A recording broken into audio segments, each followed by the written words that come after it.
primordial qui est à l'origine de tout ce qui existe.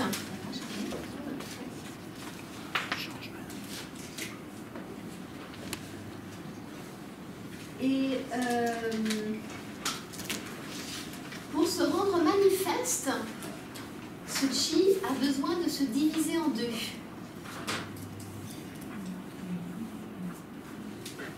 Et c'est ainsi que prend naissance le yin et le yang.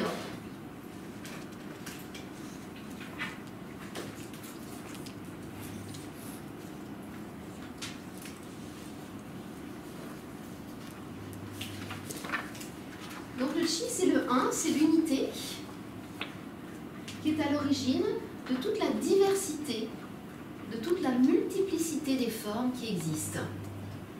C'est le 1 qui est à l'origine de tout ce qui existe. On pourrait l'appeler la source, on pourrait l'appeler le divin, Dieu, l'origine, le créateur. Hein, ça conviendrait, hein, selon les... Pardon ? Alors le Tao, c'est l'équilibre de ce tout.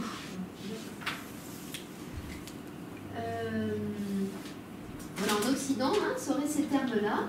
Donc le chi primordial, le chi universel, cette énergie qui est à l'origine de tout ce qui existe.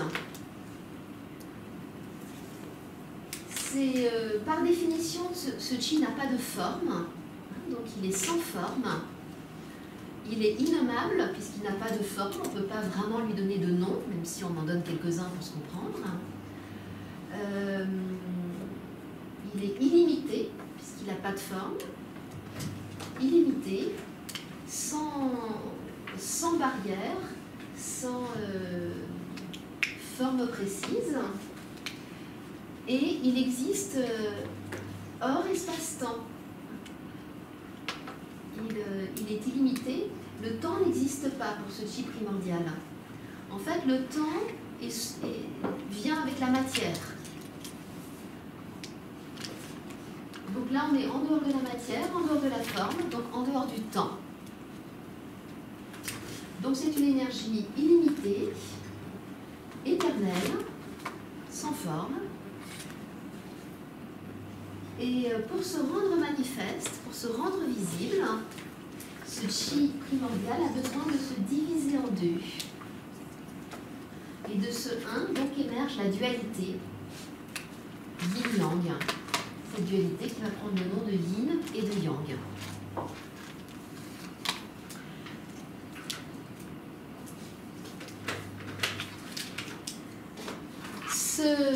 Ce chi existe dans ce qu'on va appeler le ciel antérieur.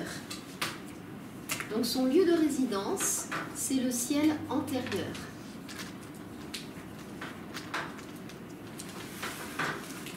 Dans ce ciel antérieur, il n'y a pas de forme, le temps n'existe pas, la distance n'existe pas, tout existe de manière omniprésente et de manière illimitée.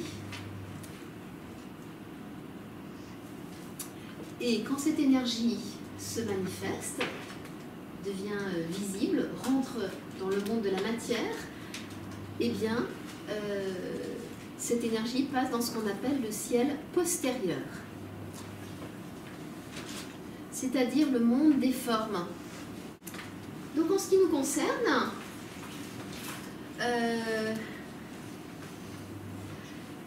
nous avons commencé à prendre forme le jour de la fécondation, à travers une cellule, comme on disait tout à l'heure.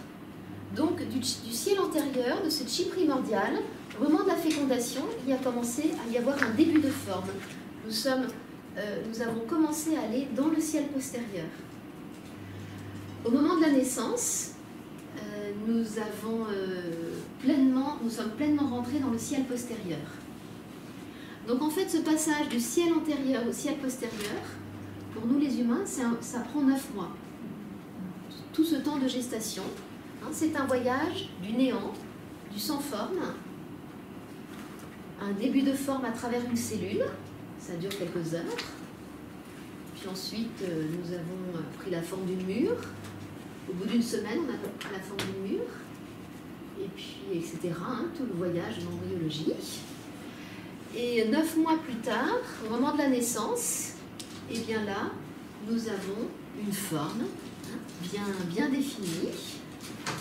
Nous avons un intérieur et un extérieur avec la peau. La peau va former une barrière et va bien définir qu'est-ce qui est à l'intérieur du corps et qu'est-ce qui est à l'extérieur du corps. Et au moment de la naissance, nous rentrons dans ce ciel postérieur et nous sommes pleinement soumis à cette dualité qui est inhérente au monde de la matière, au ciel postérieur. Dans la vie intra-utérine, pendant les 9 mois, c'est une descente légère. Enfin, quand je dis descente, c'est pas forcément une descente, mais c'est un mouvement progressif du sans forme, du ciel antérieur, au monde des formes, au ciel postérieur.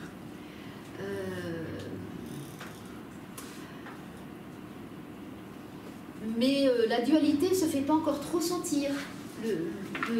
L'embryon va avoir ses rythmes d'activité, de repos, va avoir ses mouvements, va avoir ses réactions. Toute personne, toute femme qui a porté un enfant l'a senti, ça. Donc il y a déjà un mouvement, un rythme, mais c'est à la naissance que la dualité va être beaucoup plus prégnante. Le nouveau-né va être très sensible au moment de vide, de faim et de satiété, de froid et de chaud. Un nouveau-né, il a un petit peu trop chaud, il hurle. Il a un petit peu trop froid, il hurle. Il vient juste d'avoir faim, il hurle. Vous avez vu les nouveau-nés. Et nous, on a un petit peu faim, est-ce qu'on va hurler tout de suite? Non. Donc on a une sensation de vide, un petit peu de vide, on sent ce vide. Nous savons relativiser un petit peu la dualité. Mais le nouveau-né, lui, ne connaît pas encore, ne relativise pas encore cette dualité, le vide, le plein, le froid, le chaud, le repos, l'activité. Il est complètement soumis à cette dualité quand il rentre à la naissance dans ce ciel postérieur. Donc cette dualité, à quoi ça ressemble? C'est ce qu'on va appeler le yin et le yang. Le yin, ça va être tout ce qui est plutôt de la matière, et le yang, ça va être tout ce qui est plutôt de la fonction ou du mouvement. Donc nous l'avons dit ce matin, quand nous étudions la biologie humaine, il y a là 2 chapitres en Occident, 2 chapitres principaux qui sont l'anatomie et la physiologie. L'anatomie nous renseigne particulièrement sur la structure du corps et la physiologie sur la fonction du corps.